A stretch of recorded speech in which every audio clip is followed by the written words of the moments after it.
Welcome back. સમાચારમાં આગળ વાત કરીએ તો દાહોદના ઝાલોદ તાલુકાના વાંકુલ ગામના વિદ્યાર્થીઓ જીવના જોખમે શાળાએ અને ઘરે જવા મજબૂર બન્યા છે. ખારા પાણી ફળિયાના બાળકો વર્ષોથી પુલના અભાવે ચોમાસામાં જીવના જોખમે નદી પાર કરવા મજબૂર છે. બાળકોને ડુંગરી ગામે હાઈસ્કૂલમાં અભ્યાસ અર્થે ગાંગી કોતર પાર કરી અભ્યાસ કરવા જવું પડે છે. પહેલાના સમયમાં અહીં પગદંડી રસ્તો હતો, પરંતુ હવે તળાવ બનાવી દેવાતા ચોમાસાની સિઝનમાં વધુ વરસાદ પડે તો ગ્રામજનો માટે મુશ્કેલી સર્જાય છે. તળાવ ઓવરફ્લો થતાં સ્થાનિકોને અવરજવર કરવામાં ભારે મુશ્કેલી વેઠવી પડે છે, જેને લઈને ગ્રામજનો સરકાર પાસે પુલ અથવા કોઝવે બનાવવાની માંગ કરી રહ્યા છે. જૂનો રસ્તો છે. આ બધો સોરો કપડી જાય, પડી જાય છે, બધા પડી જાય છે, કપડું બધું પડી જાય છે, ચોપડા પડી જાય, બધું પડી જાય.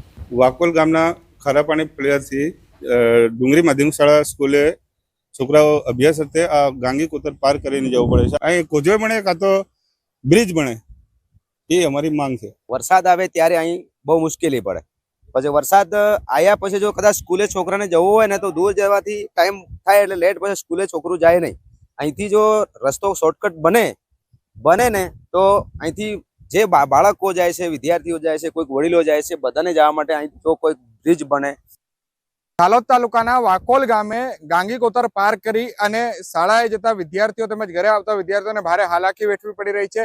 કારણ કે જે ગામની અંદર અન્ય રસ્તો છે, જે રસ્તો 5 કિલોમીટર સુધી ફરીને આવવું પડતું હોય છે અને સવારે બાળકોને જ્યારે 1 થી 1.5 કલાક 2 કલાક જેટલું મોડું થતું હોય છે. આ રસ્તો પાર કરીને બાળકો 15 મિનિટમાં સ્કૂલે પહોંચતા હોય છે. ત્યારે આપ દ્રશ્યોમાં જોઈ રહ્યા છો, જીવના જોખમે જે વિદ્યાર્થીઓ છે તે વિદ્યાર્થીઓ ગાંગી કોતર પાર કરવા માટે મજબૂર બન્યા છે અને પરત શાળાથી ઘરે આવવા માટે અને ઘરેથી શાળાએ જવા માટે આ રીતે દરરોજ તેઓએ મુશ્કેલી ભર્યો રોડ પાર કરવો પડતો હોય છે.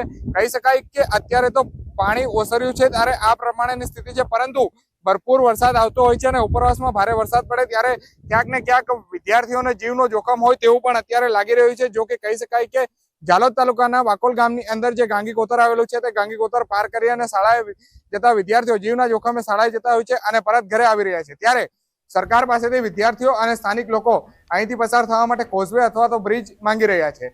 સૌરભ ગેહલોત, ન્યૂઝ 18 ગુજરાતી, દાહોદ. તો બુલેટિનમાં હાલ રોકાઈશું એક બ્રેક માટે. આપ જોતા રહો ન્યૂઝ 18 ગુજરાતી.